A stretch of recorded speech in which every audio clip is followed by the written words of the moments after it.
بسم اللہ الرحمن الرحیم۔ السلام علیکم پیارے دوستوں، آج کی اس ویڈیو میں ہم بات کریں گے قوم لوط کون تھی جنہوں نے ایسی برائی کو ایجاد کیا جو ان سے پہلے دنیا میں کسی قوم نے نہ کیا تھا۔ دوستو، ایسی بدکاری جس کی مثال تاریخ میں کہیں نہیں ملتی، اس قوم نے ایسا کیا کام کیا تھا اور ان کا کیا انجام ہوا؟ دراصل دوستو، حضرت لوط علیہ السلام اللہ تعالیٰ کے ایک برگزیدہ نبی تھے۔ آپ کے والد کا نام حاران تھا جو تاریخ کے بیٹے تھے۔ آپ کی پیدائش عراق کے قدیم شہر ار میں ہوئی تھی۔ اس شہر میں ابراہیم علیہ السلام کا مسکن تھا۔ دراصل لوط علیہ السلام کے والد حاران حضرت ابراہیم کے سگے بھائی تھے، یعنی حضرت لوط علیہ السلام حضرت ابراہیم کے بھتیجے تھے۔ چونکہ حضرت لوط علیہ السلام کے والد ان کے بچپن میں ہی انتقال کر چکے تھے، تو حضرت لوط کو حضرت ابراہیم نے بیٹا بنا کر پالا تھا۔ آپ حضرت ابراہیم پہ سب سے پہلے ایمان لانے والوں میں شامل ہیں۔ جس وقت پوری قوم حضرت ابراہیم کے خلاف تھی اور انہیں آگ میں ڈالا گیا، تو اس کٹھن وقت میں صرف لوط علیہ السلام ہی وہ شخص تھے جو آپ پر ایمان لا چکے تھے۔ پھر جب ابراہیم علیہ السلام نے ہجرت کی تو لوط علیہ السلام نے بھی ان کے ساتھ ہجرت کی۔ اللہ تعالیٰ فرماتے ہیں کہ میں اپنے رب کی طرف ہجرت کرنے والا ہوں، وہ بڑا ہی غالب اور حکیم ہے۔ اس سے پہلے کہ جب ابراہیم علیہ السلام مصر سے فلسطین واپس چلے گئے تو انہوں نے اپنے بھتیجے کو حضرت لوط کو اہل صدام کی ایک بستی کی طرف بھیج دیا۔ یہ بحر مردار کے پاس ایک بستی تھی جو تجارتی مرکز اور مسافروں کے لیے آرام کی جگہ تھی۔ دراصل جو صدوم کی بستی تھی، یہ ایک کافر قوم تھی، ان میں ایک بھی مومن نہیں تھا۔ اللہ تعالیٰ اس پر فرماتے ہیں، جتنے ایماندار وہاں تھے ہم نے انہیں نکال لیا اور ہم نے وہاں مسلمانوں کا صرف ایک ہی گھر پایا، یعنی اس بستی میں کوئی بھی مسلمان نہیں تھا، وہ سب کے سب کافر اور ظالم تھے۔ حضرت لوط علیہ السلام حضرت ابراہیم کے زمانے میں اہل صدوم کی طرف رہنمائی کے لیے نبوت کے منصب پر فائز ہوئے۔ دوستو، حضرت لوط کے بہت سارے معجزات ہیں۔ آپ جس وقت بارش کے لیے دعا کرتے، آسمان بادلوں سے بھر جاتا اور خوب بارش ہوتی تھی۔ آپ جس پتھر پر سر رکھتے، اس پتھر پر آپ کے سر مبارک کا نشان بن جاتا تھا۔ صدوم وہ علاقہ تھا جہاں لوط علیہ السلام محبوس فرمائے گئے تھے۔ صدوم کے آس پاس 5 نہایت ہی خوبصورت شہر آباد تھے۔ اردن، شام، اسرائیل کے درمیان بسا ہوا یہ علاقہ نہایت ہی زرخیز تھا، جن میں ہر ایک کی آبادی 1,00,000 نفوس سے زیادہ تھی۔ یہ علاقہ نہایت ہی سرسبز، شاداب اور قدرت کی فیاضی کا حسین شاہکار تھا۔ دوستو، یہاں باغات کی کثرت تھی، لہلہاتی کھیتیاں یہاں کی ضروریات سے بہت ہی زیادہ تھی۔ یہ زمین بہت زیادہ خوبصورت تھی اور سرسبز و شاداب تھی۔ دوستو، اس زمین پر طرح طرح کے اناج، پھل، میوے کثرت پیدا ہوتے تھے، اور یہی وجہ تھی کہ آس پاس کے تمام علاقوں سے لوگ اپنی معاشی اور غذائی ضروریات کے لیے اس طرف آتے تھے۔ مگر یہ بات اہل صدوم کو ناپسند تھی۔ ان کے مطابق ان کی بستیوں کے پھلوں اور اناج پہ صرف ان کا حق تھا۔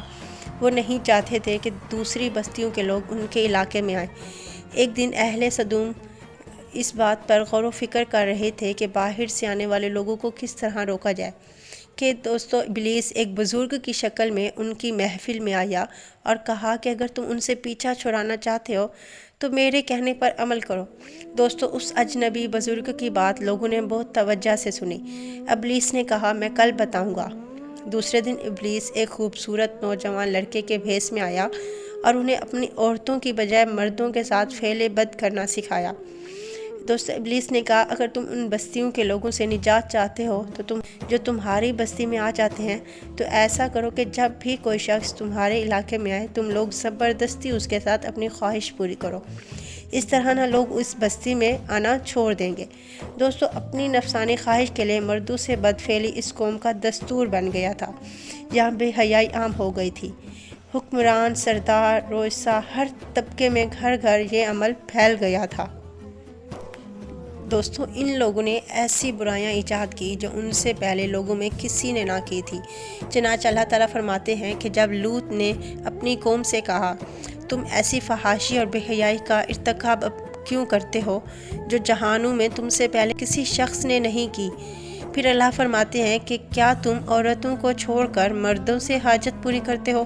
تم حد سے بڑھنے والی قوم ہو۔ اس کام یعنی جنسی بے راہ روی کو قوم لوط نے شروع کیا، لیکن بعض کہتے ہیں کہ یہ فطری چیز ہے اور بعض کہتے ہیں کہ یہ جنات سے شروع ہوئی۔ اس قوم کو کافر، جاہل، مجرم اور حد سے بڑھنے والا کہا گیا ہے۔ کہیں فضول خرچی کرنے والے اور فاسق کہا گیا۔ یہ تمام برائیاں ان میں موجود تھی۔ بھری محفل میں لوگ اس فحاشی کے کام کو کر کے خوش ہوتے تھے۔ کوئی بھی محفل اس کام کے بغیر ادھوری سمجھی جاتی تھی۔ خاص کر مسافروں میں سے کوئی خوبصورت لڑکا ہوتا تو یہ لوگ اسے اپنا شکار بنا لیتے۔ تلمود میں لکھا ہے کہ اہل سدوم اپنے روزمرہ کے کاموں میں سخت ظالم، دھوکے باز اور بد معاملہ تھے۔ کوئی مسافر ان کے علاقے میں بخیریت سے گزر نہ سکتا تھا۔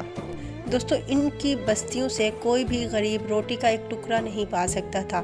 بارہا ایسا ہوتا تھا کہ باہر کا آدمی ان کے علاقے میں پہنچ کر فاقوں سے مر جاتا اور یہ اس کے کپڑے اتار کر اس کو برہنہ دفن کر دیتے۔ اپنی وادی کو انہوں نے ایک باغ بنا رکھا تھا جس کا سلسلہ میلوں تک پہنچا ہوا تھا۔ اس باغ میں وہ انتہائی بے حیائی کے ساتھ اعلانیہ بدکاریاں کرتے تھے۔ حضرت لوط علیہ السلام نے انہیں توحید کی دعوت دی اور بدکاری کے اس گھناؤنے عمل سے توبہ کرنے کا حکم دیا۔ حضرت لوط نے کہا، تم بے حیائی کیوں کرتے ہو؟ کیا تم عورتوں کو چھوڑ کر لذت حاصل کرنے کے لیے مرد کی طرف مائل ہوتے ہو؟ حقیقت یہ ہے کہ تم احمق لوگ ہو۔ حضرت لوط اہل سدوم کو دن رات واعظ و نصیحت کیا کرتے، لیکن قوم پر اس کا کوئی اثر نہیں ہوا۔ دوستو، بلکہ وہ فخریہ یہ کام کرتے تھے۔ انہیں حضرت لوط کا سمجھانا بھی برا لگتا تھا، لہٰذا انہوں نے صاف صاف کہہ دیا کہ اگر تم ہمیں اسی طرح برا کہتے رہے اور ہمارے کاموں میں مداخلت کرتے رہے تو ہم تمہیں اپنے شہر سے نکال دیں گے۔ دوستو، حضرت لوط نے نصیحت و تبلیغ کا سلسلہ جاری رکھا، لہٰذا ایک دن اہل سدوم نے خود ہی عذاب الہی کو دعوت دے ڈالی۔ اللہ تعالیٰ نے اب تک ان کے اس بدترین فحاشی اور بدکاری کے باوجود ڈھیل دے رکھی تھی، لیکن جب انہوں نے ایک دن حضرت لوط سے کہا کہ اگر تم سچے ہو تو ہم پر عذاب لے آؤ، لہٰذا اللہ تعالیٰ نے ان پر عذاب کا فیصلہ کر لیا۔ اللہ نے ان پر خاص فرشتوں کو دنیا کی طرف بھیج دیا۔ یہ فرشتے دراصل حضرت جبرائیل، حضرت میکائیل اور حضرت اسرافیل علیہ السلام ہیں۔ پھر یہ فرشتے حضرت لوط علیہ السلام کے گھر تشریف لے آئے۔ دوستو، جب حضرت لوط نے ان خوبصورت نوعمر لڑکوں کو دیکھا تو سخت گھبراہٹ اور پریشانی میں مبتلا ہو گئے۔ انہیں یہ خطرہ محسوس ہوا اگر ان کی قوم کے لوگوں نے انہیں دیکھ لیا تو نہ جانے ان کے ساتھ کیا سلوک کریں گے۔ دوستو، حضرت لوط کی بیوی کا نام وائلہ تھا۔ اس نے آپ پر ایمان نہ لایا تھا اور وہ دراصل منافقہ تھی۔ وہ کافروں کے ساتھ تھی، لہٰذا اس نے جا کر اہل سدوم کو یہ خبر دے دی کہ لوط کے گھر نوجوان لڑکے مہمان ٹھہرے ہوئے ہیں۔ یہ سن کر دوستو بستی والے دوڑتے ہوئے حضرت لوط کے گھر پہنچے۔ حضرت لوط نے کہا کہ اے قوم، یہ جو میری قوم کی لڑکیاں ہیں یہ تمہارے لیے جائز اور پاک ہیں۔ اللہ سے ڈرو اور مجھے میرے مہمانوں کے سامنے رسوا نہ کرو۔ کیا تم میں کوئی بھی شائستہ آدمی نہیں؟ تم بخوبی واقف ہو کہ ہمیں تمہاری بیٹیوں سے کوئی حاجت نہیں، اور جو ہماری اصل حاجت ہے اس سے بھی تم بخوبی واقف ہو۔ دوستو، قوم لوط کے اس بے شرمانہ جواب سے یہ اندازہ لگایا جا سکتا ہے کہ وہ کس حد تک فعل بد میں مبتلا ہو چکے تھے۔ جب حضرت لوط علیہ السلام کی قوم ان کے گھر کی طرف بھاگتی ہوئی آئی تو حضرت لوط نے گھر کے دروازے بند کر دیے اور نوجوانوں کو چھپا دیا۔ کچھ بدکار لوگوں نے آپ کے گھر کا گھیراؤ کیا ہوا تھا اور کچھ دیوار پر چڑھنے کی کوشش کر رہے تھے، لہٰذا حضرت لوط اپنے مہمانوں کی عزت کے خیال سے بہت گھبرائے ہوئے تھے۔ فرشتے یہ سب منظر دیکھ رہے تھے۔ جب انہوں نے حضرت لوط علیہ السلام کی بے بسی اور پریشانی کا یہ عالم دیکھا تو حقیقت سے پردہ اٹھاتے ہوئے یوں کہا، اے لوط، ہم تمہارے رب کے بھیجے ہوئے فرشتے ہیں، یہ لوگ ہرگز تم تک نہیں پہنچ سکیں گے۔ ابھی کچھ رات باقی ہے، تم اپنے گھر والوں کو لے کر چل دو اور ان میں سے کوئی شخص پیچھے مڑ کر نہ دیکھے۔ اہل سدوم آزاد توڑنے پر بازد تھے، لہٰذا حضرت جبرائیل علیہ السلام نے گھر سے باہر نکل کر اپنے پر کا ایک کونا انہیں مارا، دوستو، جس سے ان کی آنکھوں کے ڈھیلے باہر نکل آئے اور بصارت زائل ہو گئی۔ یہ خاص عذاب ان لوگوں کو پہنچا جو خاص بدفعلی کی نیت سے حضرت لوط کے پاس آئے تھے۔ دوستو، حضرت لوط علیہ السلام حقیقت حال جان کر مطمئن ہو گئے تھے اور اپنے گھر والوں کو نکل کھڑے ہوئے۔ بیوی بھی ان کے ساتھ تھی، لیکن کچھ دور جا کر واپس اپنی قوم کی طرف پلٹ گئی، کیونکہ ان کی بیوی وائلہ اپنی قوم کے ساتھ تھی اور وہ اس بدفعلی کے عمل میں اپنی قوم کا ساتھ دیتی تھی اور قوم کے ساتھ جہنم رسید ہو گئی۔ دوستو، جب صبح کا آغاز ہوا تو اللہ کے حکم سے حضرت جبرائیل نے بستی کو اپنے پر سے اکھاڑ دیا اور پھر اپنے بازو پر رکھ کر آسمان پر چڑھ گئے، یہاں تک کہ آسمان والوں نے بستی کی آوازیں سنی اور بولنے کی آواز سنی، اور پھر اس بستی کو زمین پر دے مارا، جس کے بعد ان پر پتھروں کی بارش ہوئی۔ ہر پتھر پر مرنے والوں کا نام لکھا ہوا تھا۔ جب وہ پتھر ان کو لگتے تو سر پر پاش پاش ہو جاتے۔ صبح سویرے شروع ہونے والا یہ عذاب رات تک اس بستی کو نیست و نابود کر چکا تھا۔ دوستو، قوم لوط کی ان خوبصورت بستیوں کو اللہ نے بدبودار اور سیاہ جھیل میں تبدیل کر دیا، جس کے پانی سے رہتی دنیا تک کوئی فائدہ نہیں اٹھایا جا سکتا۔ سمندر کے اس خاص حصے میں کوئی جاندار، مچھلی، مینڈک وغیرہ زندہ نہیں رہ سکتی، اس لیے اسے ڈیڈ سی یعنی بحر مردار کہا جاتا ہے، جو اسرائیل اور اردن کے درمیان واقع ہے۔ ماہرین آثار نے 10 سالوں کی تحقیقات و جستجو کے بعد اس شہر کو دریافت کیا تھا۔ تحقیقات سے پتہ چلا تھا کہ اس شہر میں زندگی بالکل ختم ہو چکی ہے۔